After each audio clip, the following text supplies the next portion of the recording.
Hello there and welcome to The Bunker. I'm Lloyd Evans and it's time for another voicemail video. Today's voicemail is from Scarlett. Let's hear what Scarlett has to say. Hi Lloyd.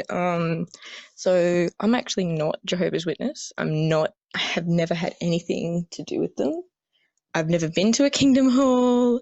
They have come to our house, my house, multiple times, and I have studied with them. But that was more kind of like after watching all your content and kind of David Attenborough style, observing in the wild kind of a thing.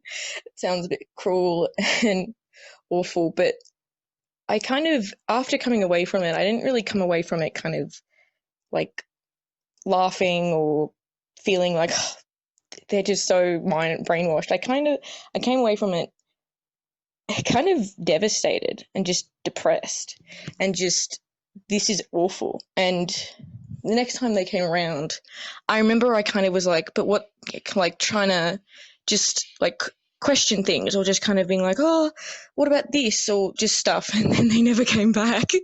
But I just, as someone who has nothing, who is not Jehovah's Witness, who doesn't know anyone who is a Jehovah's Witness, what can like the average Joe do? How can we, as people who have nothing to do with the religion, how can we help people who have left the religion, who are trying to leave the religion? How can we do it in a way that is helpful? That's not going to like make fun of them or is not going to make them feel awful or just like, yeah, how, if there's any way of helping. Yeah, because it like it has, again, I'm not with the organization, but it has kept me up at night, like thinking about children who are shunned and just, it's awful. It's absolutely incredibly awful. And it makes me angry and I want to do something with that anger. I want to help. I don't know how. And I was just wondering if you have any like suggestions. Like, yeah. So thank you. I love the content. So fascinating. And I hope you have a good day. Well, what a wonderful voicemail.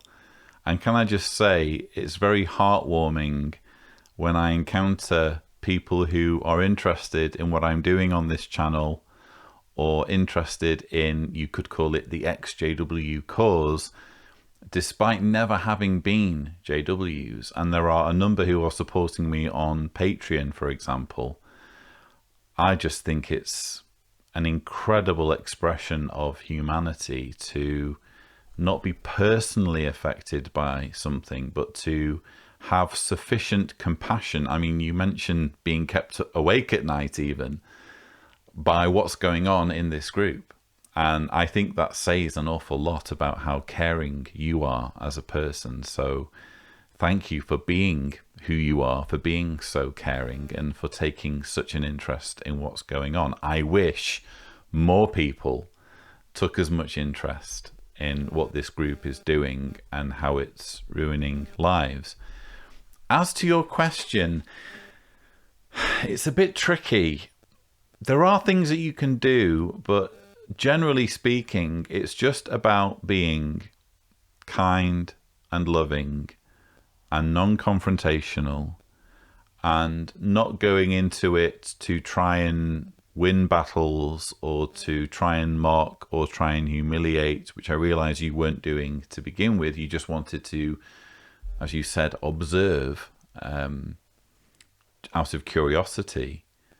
But if we're talking about engaging meaningfully with people who are under the control of any cults, not just Jehovah's Witnesses, it requires the right mindset and the right attitude.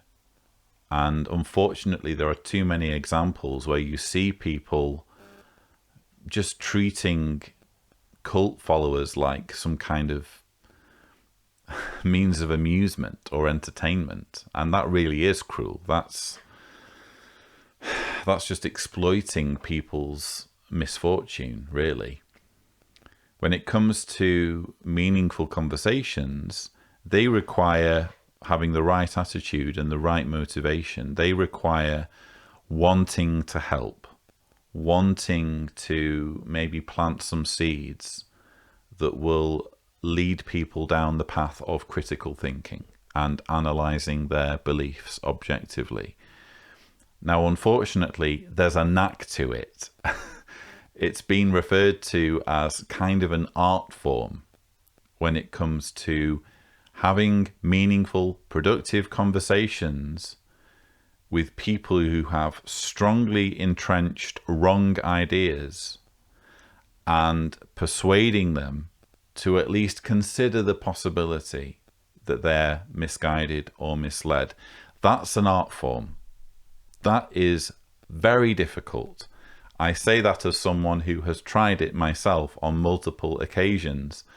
One video I might point you towards is my Talking to Jehovah's Witnesses in Disneyland video, where I have a conversation with a Jehovah's Witness. As I remember, his name was David, I think.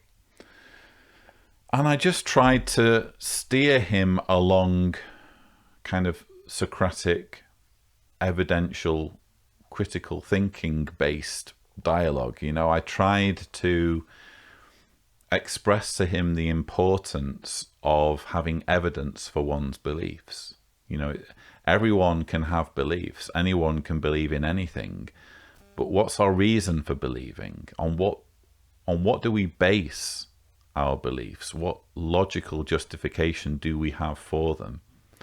And when it comes to Jehovah's Witnesses in particular, what you will find usually, in most cases, is that it's what I call the box ticking exercise. That's what I ran up against in that conversation. Oh, it must be the truth because what other organization would be doing this or doing that? And all of the criteria have been chosen by the organization because they happen to be already meeting those criteria. And of course, if you were to set up your own religion or your own organization and somehow fulfill all of those criteria, let's say you call God Jehovah and you're a pacifist and you preach to people, you could tick a number of those boxes yourself. Doesn't make you God's one true organization. Those are just criteria that you're meeting. It doesn't prove or establish in any way, shape or form that you have been given a mandate by the supreme creator of the cosmos to be the one true religion on planet Earth. So that's the kind of conversation I tried having in this particular video. You might want to check it out. But if you really, really want a masterclass, if you're really committed to doing this and to having meaningful conversations with people, I would point you towards Anthony Magnabosco and those like him who are proponents of street epistemology, which is basically how can I put it? It's a way of doing it properly. It's a way of kind of codifying the art form of persuading people. And last time I was with Anthony, he actually gave me this book. He's a lovely chap, by the way. How to Have Impossible Conversations, a very practical guide by Peter Boghossian and James Lindsay. I haven't actually finished this book yet, but it's a fantastic book that I would recommend, again, if you're really serious about doing this, if you're really serious about having conversations with people who are in cults or who have strongly entrenched wrong ideas. And we can all be wrong about stuff, can't we? We all need at some point to be persuaded away from terrible ideas. Let me just read the blurb on the back, which is actually written by Richard Dawkins. This is a self-help book on how to argue effectively, conciliate, and gently persuade. The authors admit to getting it wrong in their own past conversations. One by one, I recognize the same mistakes in me. The world would be a better place if everyone read this book. So what an endorsement from Richard Dawkins himself. How to have impossible conversations. Seek out a copy, read it, put its advice into action. I actually don't find myself in enough situations where I'm speaking to actual Jehovah's Witnesses to be able to implement this advice, but I do intend to finish the book nevertheless, because I'm hoping that I will have more opportunities in future to have actual conversations with actual Jehovah's Witnesses in real life. And yeah, it's interesting and again very heartwarming to see people like yourself who want to give it a go. But all I would say again is do it from a place of love. Do it from a place of compassion and empathy. And you can't go far wrong. If you're not setting out to deride and tease people, you know, how can you go wrong? All I would say as just one word of caution for anyone else watching this, or even for you, Scarlett, is don't underestimate how potent their skills are when it comes to indoctrination.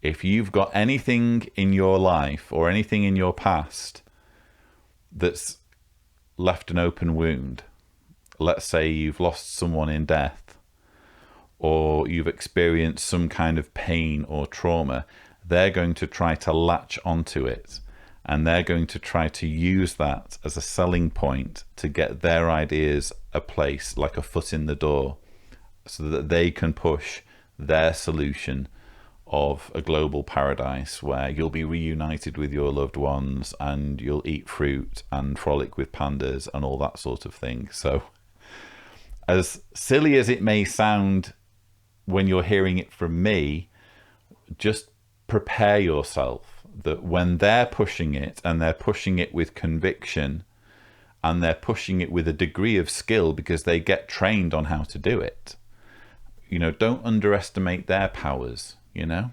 Don't underestimate their ability to persuade you. So that's all I have to say on that particular voicemail. I hope my thoughts have been useful. Don't forget, if you would like to leave a voicemail, the address to go to is speakpipe.com/Cedars. And remember, you will need to indicate clearly if you don't want me to play your message on my channel. But that's all I have for you. Don't forget to subscribe to the Lloyd Evans channel for more such videos. And as always, thank you for watching.